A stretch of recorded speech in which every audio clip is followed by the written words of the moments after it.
3 وقت پیارے آقا کا ذکر سنیں گے تو پھر ان کا دل تو ماشاءاللہ گلستان اور باغ بن جائے گا، جس میں نبی کی محبت کی خوشبو، نبی کے محبت کے پھول کھلیں گے۔ یہ کیفیت ہونی چاہیے، لازم کر لینا چاہیے مسلمان، یہ دوسرا کام ہے۔ اور اس کے بعد ہم یہ بھی کر سکتے ہیں، حاضرین وہ یہ ہے کہ مثال کے طور پر دوستوں سے ہمارے تعلقات آتے ہیں، دوستوں سے گفتگو ہوتی ہے، جب آپس میں ملاقات ہوتی ہے، گفتگو ہوتی ہے، فونوں پہ چیٹنگ ہوتی ہے، تو سیاست پر گفتگو، ماحول پر گفتگو، یہ کیا کر رہا ہے، وہ کیا کر رہا ہے، وہ زمین کا ریٹ کیا ہے، یہ فلاں کیا ہے، یہاں کتنے میں ہے، وہاں کتنے میں، یہ گفتگو ہوتی ہے۔ اس کے بجائے اگر ہم یہ طے کریں کہ مان لیجیے کام کی بات ہم دن بھر میں 2 گھنٹے کریں گے تو سرکار کی بات 4 گھنٹے کریں گے، 4 گھنٹے سرکار کی بات کریں گے۔ ایک نظام بنا لینا چاہیے، کسی سے ہمیں گفتگو کرنا ہے، کسی تجارت کے معاملے میں طے کر لیں گے کہ بھائی پہلے ہم حضور پاک صلی اللہ علیہ وسلم کی عظمت کی ایک 4 باتیں کرتے ہیں، اس کے بعد کام آئے۔ اگر ایسا نظام بنا لیا جائے تو پھر ہر طرف سرکار کا ذکر ہوگا۔ بدبختی سے کہنے والے نے ایک بار کہا، لیکن ماشاءاللہ مسلمان جہاں جائیں گے نبی کا ذکر ہوتا جائے گا، نبی کا ذکر ہوتا جائے گا۔ اس کا فائدہ کیا ہوگا؟ فائدہ یہ ہے کہ دلوں میں محبت پیدا ہوگی، زبانوں پر حضور کا ذکر ہوگا، پیارے آقا کا چرچا ہوگا، محبت بڑھے گی۔ یہ تو سب ہے، سمجھ میں آتا ہے، بات ایسی تھی جو نہیں سمجھ میں آتی تھی، وہ میں آپ کو عرض کرنا چاہوں گا کہ جب سارے مسلمان دل میں کم از کم اپنی روزمرہ زندگی میں ایک مرتبہ بھی حضور کا ذکر کریں گے، سارے مسلمان مثال کے طور پر آفس میں بیٹھے حضور کا ذکر، مسجد میں آئے سرکار کا ذکر، کہیں چائے نوشی کے لیے بیٹھے سرکار کا ذکر، سواری پہ جا رہے ہیں حضور کا ذکر۔ اگر ایسا ہوگا تو یہ ساری ہواؤں میں سرکار کے ذکر کی برکتیں پھیل جائیں گی، نورانیت پھیل جائے گی۔ نبی کا ذکر کوئی عام ذکر نہیں ہے، ہمیں کیا پتا کتنی نورانیت، کتنی برکت، کیسا فیض، کیسی نعمتیں اس ذکر پاک میں پائی جاتی ہیں۔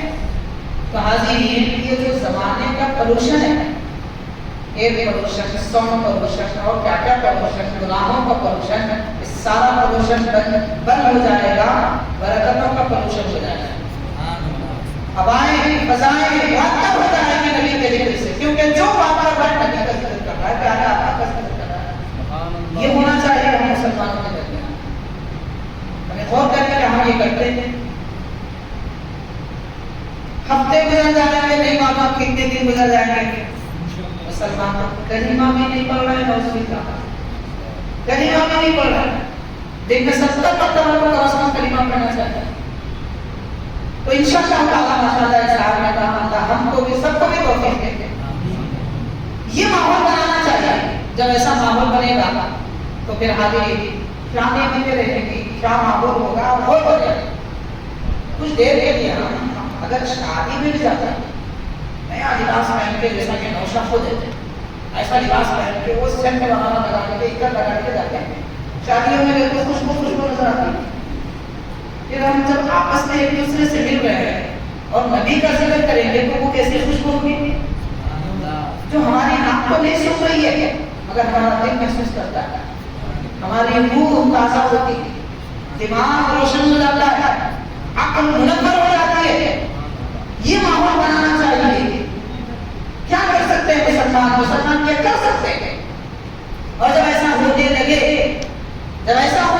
حاضرین مثال میں دینا چاہوں گا، شریعت کا ایک مسئلہ ہے، سمندر میں کتنی بھی ناپاک کی طاقت، ناپاک پانی نہیں ہوتا، پانی ناپاک نہیں ہوتا سمندر میں، کتنی بھی ناپاک تنو منو اور رد سے لے جا کے ڈال دیتی، سمندر کا پانی ناپاک نہیں ہوتا۔ ایسے ہی سرکار کی عظمتوں کے فضاؤں میں سمندر کا ماحول، اللہ کے نبی کے ذکر کو سمندر کی طرح پھیلا دیا جائے، دنیا میں کہنے والے کتنی گندگی کی باتیں کر رہے ہیں، ان گندگی کو کوئی اثر نہیں۔ یہ کام ہر آدمی کر سکتا ہے، ہر آدمی کر سکتا ہے، سب کو کرنا چاہیے۔ حاضرین آپ کو ایک بات عرض کروں گا، میں اپنی بات ختم کروں گا کہ اب اس وقت ایک اور کام ہم کر سکتے ہیں، لیکن اس کے لیے شرط ہے تنظیم، ایک جیل سب مل کر آگے بڑھنا، اس کے لیے لیڈرشپ چاہیے، لیڈرشپ چاہیے اس کے لیے، اور اس کے لیے کوئی قائد اور امام کی ضرورت ہے جو اپنی ساری قوم کو لے کے چل سکے، ساری قوم کو لے کے چل سکے۔ کیا کر سکتے ہیں؟ دو جملوں میں بات کروں گا کہ ہاں جی ہم یہ کر سکتے ہیں کہ مسلمان بالکل اتحاد کے ساتھ ایک دن مقرر کریں، ہفتے میں ایک دن یا مسلسل 3 دن اس طرح مقرر کریں، سارے مسلمان مل کے کر سکتے ہیں، ایک دو چند اور 1000 2000 سے یہ کام ہونے والا نہیں، اس کا کوئی فائدہ نہیں ہے، سب مل کر کرنے میں بڑا فائدہ ہوگا، وہ ایک ہی کام ہے اور اس کے لیے صبر کی ضرورت ہے۔ اب تک جو کام ہے اس میں کوئی ٹینشن کی بات نہیں تھی، اب جو کام کرنا ہے اس کے لیے صبر کی ضرورت ہے، وہ ہے خریداری بن کر، خریدنا بن کر۔ اس کی وجہ سے معیشت پر جو دھکا لگے گا تب لوگوں کو سمجھ میں آئے گا کہ مسلمان جاگ گئے، اور یہ ایسا احتجاج ہے جسے ہم خاموش احتجاج کہہ سکتے ہیں۔ سڑک پہ جانے کی ضرورت نہیں، شور شرابے کی ضرورت نہیں ہے، نعرہ تکبیر کی ضرورت نہیں ہے، پرمیشن کی ضرورت نہیں ہے، اجازت کی ضرورت نہیں ہے، کسی چیز کی ضرورت نہیں ہے، بلکہ یہ احتجاج کسی کو نظر بھی نہیں آتا، نظر بھی نہیں آتا، اور کسی کی مجال نہیں ہے کہ ہمیں روک سکے۔ کون روک سکتا ہے؟ میں نہیں کھانا چاہتا تھا، کون روکے گا؟ میں خریدنا نہیں چاہتا، کون روک سکتا ہے؟ سارے مسلمان منتظر ہو کر اگر مسلسل دیں گے یا ہفتے میں ایک دن اگر یہ کام کریں گے چند مہینوں کا، پھر دیکھیے اس کا نتیجہ کیسے کر کے سامنے آتا ہے۔ بڑا سخت کا کام ہے، اس لیے کہ مثال کے طور پر کل کے دن ہمارے گھر میں تیل نہیں ہے تو آج ہم تیل خریدیں گے، سارے لوگ مل کر احتجاج کریں گے، کوئی چیز نہیں خریدیں گے، روکھا سکھا ابال کے سبزیاں کھانے کی، لیکن پیارے نبی کے ناموس کی خاطر دشمنوں کو یہ بتا دیں گے کہ دیکھو ہم کیا کر سکتے ہیں، لیکن اس کے لیے امام چاہیے یا مسلمانوں کا اتحاد چاہیے۔ بہرحال ایسے اور بہت سارے کام ہیں جو مسلمان کر سکتے ہیں، ویسے ہم جیسے لوگوں سے زیادہ دانشور عقل مند آپ لوگ ہیں ماشاءاللہ، کیونکہ آپ لوگ دنیا کو دیکھے ہوئے ہیں، آپ لوگوں کو معلوم ہے بازار میں کیا خدمت ہوتی ہے، ہمیں نہیں معلوم ہوتا، مسجد کے امام مسجد کا معلوم رہتا ہے، مدرسے کا معلوم ہے، قرآن حدیث معلوم ہے، دنیا میں کیا چل رہا ہے، کیسے یہ ماحول کو بدلا جا سکتا ہے، وہ آپ لوگ سے زیادہ جانتے ہیں۔ اتحاد کے ساتھ کام اگر کیا جائے تو ماشاءاللہ یہ ساری گندگیوں کا صفایا ہو جائے گا، پھر بھی مسلمانوں کا بول بالا ہو جائے گا۔ اللہ تعالیٰ نے ناموس رسالت کی خاطر اتحاد و اتفاق عطا فرمائے، پیارے اللہ کی محبت سے ہمارے دلوں کو ادریس فرما دیں گے، اور اس محفل کو جو کچھ مجھے کہا سنا اس کو اپنے دربار میں قبول فرمائے، میرے توفیق عطا فرمائے۔ صلی اللہ علیہ وسلم علی سیدنا محمد و علی آلہ وصحبہ اجمعین، والحمد للہ۔